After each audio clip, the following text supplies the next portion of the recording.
नमस्कार, आपण पाहत आहे भांडा फोड न्यूज. एका दमात भ्रष्टाचारी कोमात.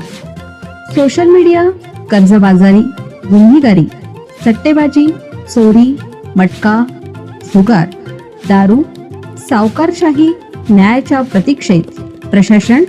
भांडाफोड न्यूज. एका दमात भ्रष्टाचारी कोमात. राधानगरी मार्गावर बर्निंग ट्रीचा थरार.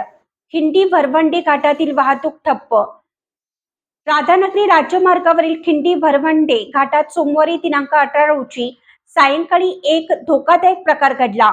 घाट परिसरातील सावर जातीच्या वाळलेल्या झाडाला अचानक आग लागल्याने संपूर्ण परिसरात भीतीचे वातावरण निर्माण झाले. वाऱ्याचा वेग अधिक असल्याने झाडाच्या बुंध्याने काही क्षणातच मोठा पेट घेतला आणि हा वृक्ष अक्षरशः बर्निंग ट्री मध्ये परिवर्तित झाला. या घटनेमुळे घाटातील वाहतूक पूर्णपणे ठप्प झाली आहे. घटनास्थळी उपस्थित नागरिकांनी दिलेल्या माहितीनुसार रस्त्याच्या कडेला उभ्या असलेल्या या महाकाय वृक्षाचा बुंधा पूर्णपणे वाळलेला होता. आग लागल्यानंतर काही वेळातच झाडाच्या खोडातून मोठ्या प्रमाणात ज्वाळा बाहेर पडू लागल्या. झाडाचा बुंधा आतून जळत असल्याने हा वृक्ष कोणत्याही क्षणी रस्त्यावर कोसळण्याची शक्यता निर्माण झाली असून वाहन चालकांमध्ये भीतीचं वातावरण आहे.